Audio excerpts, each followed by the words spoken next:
UKLO 1 year masters. No IELTS required up to 5 years visa. High visa success rate.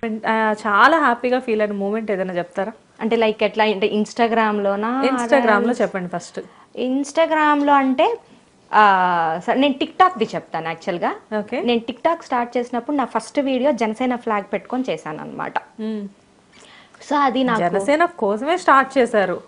అట్లనే కూడా అనుకోవచ్చు. First video నాది జనసేనది అనమాట. So night post చేశాను.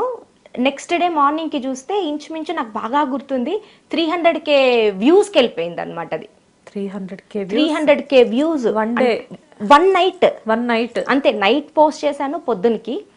So నాకు అది ఏంటంటే ఎక్కడ లేని బూస్ట్ ఇచ్చింది అనమాట. అరే ఇది అంటే కొత్తగా ఒక దీంట్లోకి వెళ్ళినప్పుడు ఆ హ్యాపీనెస్ వేరే ఉంటుంది. సో నాకు అది ఒక్కటి అది కొంచెం మంచి మెమరీ కిందకే పెట్టుకుంటా నేను. అది అంటే అది కొత్త అకౌంట్ ఏకదమ్ ఒకటేసారి 300K వ్యూస్కి వెళ్ళిందంటే ఇంకా. బట్ కాకపోతే ఏంటంటే అక్కడ లక్కీగా బ్యాడ్ కమెంట్స్ అనేది లేవు అప్పట్లో. ఇప్పుడు ఉన్న నెగటివ్ మైండ్ సెట్ అప్పట్లో అంత లేదనమాట. సోషల్ మీడియాలో అప్పుడు కొత్త కాబట్టి జనాలకి ఇది పెడితే ఏమనుకుంటారో అనేసి అని చెప్పి ఈవెన్ వైఎస్ఆర్సీపీ వాళ్ళు కూడా అమ్మ నీకు అవసరమా ఇట్లాంటివి పెట్టే వాళ్ళే. కానీ ఇప్పుడు ఏవైతే వస్తా ఉన్నాయో బూతులు కానీ అట్లాంటి బ్యాడ్ కమెంట్స్ అయితే అప్పుడు లేదు.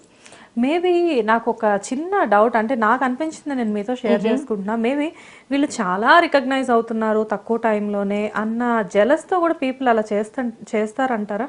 అట్లా కూడా చెయ్యొచ్చు. బట్ కాకపోతే వైఎస్ఆర్సీపీ పార్టీలో అట్లా తక్కువ అండి.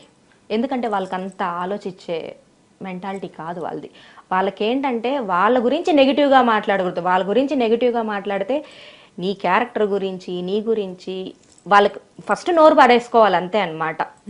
సో వాళ్ళకి ఏదో వీళ్ళు ఫేమ్ అవుతా అన్నారు, వీళ్ళు ఇట్లాంటివి లేవు వాళ్ళకి. వాళ్ళకి ఏంటంటే వాళ్ళ గురించి నెగిటివ్గా మాట్లాడకూడదు అంతే. వాళ్ళకి ఎప్పుడు డప్పులు కొట్టుకుంటా కూర్చోవాలన్నమాట. అది మన వల్ల కాదు. మనం ఉన్నది ఉన్నట్టు మాట్లాడేస్తాము. అది వాళ్ళకి నచ్చదు. వైఎస్ఆర్సీపీలో రోజా గారు మీ ఫేవరెట్ అని తెలిసింది. అమ్మ బాబోయ్ చాలా మంది నాతో కంపేర్ చేస్తారు యాక్చువల్గా. ఇంకొకటి ఏంటంటే అంటే మీకు నలుగురు ఇష్టం అని తెలిసింది నాకు వైఎస్ఆర్సీపీలో. చెప్తా. రోజా గారు, కొడాలి నాని గారు, వల్లభనేని వంశీ గారు, అంబటి రాంబాబు గారు. ఈ నలుగురికి మీరు బీభత్సమైన ఫ్యాన్ అని తెలుసు. అవునండి, బీభత్సంగా. అంబటి రాంబాబు గారి డాన్స్ ఫ్యాన్ నేను. కొడాలి నాని గారి గుట్కాకి ఫ్యాను.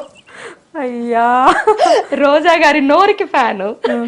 సో అట్లా యాక్చువల్గా పాపం నిజం చెప్పాలంటే ఆ నలుగురు వల్లనే పాపం 11 సీట్లు వచ్చింది జగన్ గారికి. నిజం చెప్పాలంటే వాళ్ళు పాడేసుకున్నారు.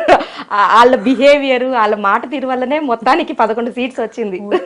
పాపం చాలా మంది ఇన్స్టాలో మంచిగా కామెంట్స్ పెట్టారు. మీ నలుగురు వల్ల ప్రపంచంలో ఎక్కడెక్కడ మారుమూలు ఉన్న వాళ్ళందరూ కూడా వచ్చి ఓటేయాలి అన్న చైతన్యం మీరు కలిగించారు. అవునండి. వాళ్ళని తక్కువ చేస్తారేంటి? అవునవును, తక్కువ చేయకూడదు. తక్కువ చేయకూడదు. కరెక్టే.